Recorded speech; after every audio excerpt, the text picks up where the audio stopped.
మీనరాశి జాతకులు ఆగస్టు మాసంలో 29వ తేదీ శుక్రవారం అండి. ఈ రోజు రాత్రి 11 గంటలు దాటాక చెప్పడానికి మాటలు రాకపోయినా ఒక గండ ప్రభావం మీ మీద అధికంగా కనిపిస్తుంది. ప్రాణగండమే. రాత్రి 11 తర్వాత ఏం జరగబోతుంది, ఎటువంటి ఫలితాలు కలగబోతున్నాయి అనే వివరాలు వీడియోలో చూసి తెలుసుకుందాము.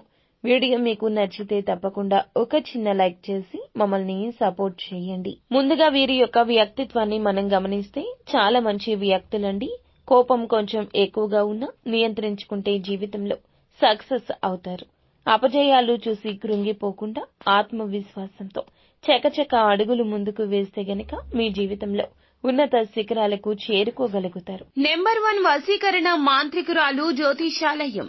ఎక్కడెక్కడ వారికైనా ఒక్క ఫోన్ ద్వారానే పరిష్కారం చూపబడును. స్త్రీ వశీకరణం, పురుష వశీకరణం, ప్రేమ, పెళ్లి, సంతానం, వ్యాపారం, కుటుంబ సమస్యలు, భార్యాభర్తల గొడవలు పరిష్కరించబడును. దుష్ట శక్తులు తీయబడును. నాగదోషం తీయబడును. నాగబంధన, గుప్త నిధులు, ధనం, లంకె బిందెల కొరకు మాతాజీ సమ్మక్కను సంప్రదించండి. Phone number 9063647339. మీరు కోరుకున్న వారిని మీ వద్దకు చేర్చాలా? అంజనం వేసి చూడబడును. నమ్మకంతో సంప్రదించండి. ముఖ్యంగా విషయంలోకి వచ్చేస్తే ఈ రోజు దిన ఫలాల ప్రకారం మిశ్రమంగా ఉన్నాయి. వ్యాపారస్తులకు మెరుగైన ఫలితాలు ఉన్నాయి. ఇక ముఖ్యమైన విషయంలోకి వచ్చేస్తే ఈ రోజు మిశ్రమంగా కనిపిస్తుంది. వ్యాపారస్తులకు మెరుగైన ఫలితాలు ఉన్నప్పటికీ తోటి వ్యాపారవేత్తలతో చిన్న చిన్న గొడవలు జరిగే పరిస్థితులు ఉన్నాయి. జాగ్రత్తగా ఉండాలి. అలాగే వినియోగదారుల వల్ల మీరు మెప్పును, ప్రశంసలను మీ యొక్క వ్యాపార జీవితం గురించి పొందుకోబోతున్నారు. నూతన వ్యాపార పెట్టుబడులు పెట్టాలి అనుకునే వారికి ఈ రోజు అనుకూల సమయంగా చెప్పొచ్చు. ఉద్యోగస్తుల జీవితంలో పై అధికారుల వల్ల కొంతగా మానసిక ఒత్తిడికి లోనయ్యే అవకాశం ఉంది. ఏ పని చేసే ముందు అయినా సరే ఈ రోజునైతే ఆలోచించి నిర్ణయం తీసుకోండి. ఇది మీకు శుభకర ఫలితాలు ఇస్తుంది.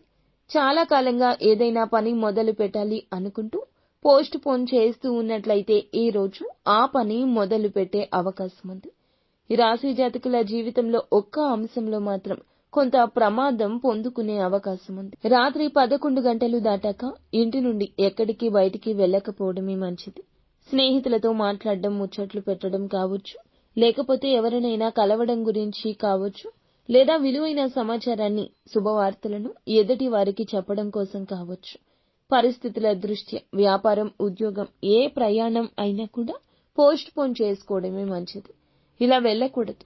ఒకవేళ వెళ్లాల్సిన పరిస్థితి వస్తే గనక ఎవరినైనా మంచి వారిని, మీ మేలు కోరుకునే వారిని మీరు తోడుగా తీసుకుని వెళ్ళండి. నిర్మానుష్య ప్రదేశాల్లో సంచారం చేయాల్సి వస్తే గనక జరభద్రంగా ఉండండి. కుటుంబ సభ్యులకు ఇన్ఫర్మేషన్ ఇవ్వండి.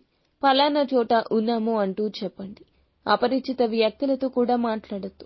ఎవరో ఏదో చెప్పారని భుజానికి ఎత్తుకోవద్దు. మిమ్మల్నిగా మీరు ఉంచే విధంగా ఉండేవారితోనే ఈ రోజు సమయాన్ని గడపండి.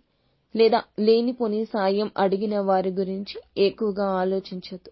మీ పనులు పక్కన పెట్టి వారికి సాయం చేయాల్సిన అవసరం ఈ రోజు లేదు.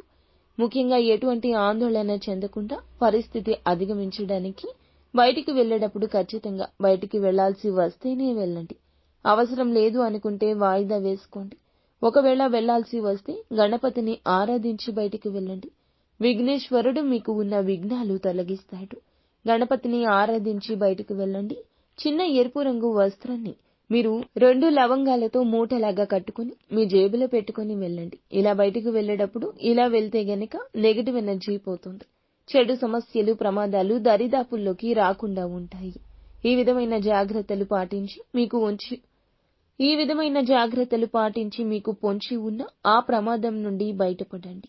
అంతా మంచి జరుగుతుంది.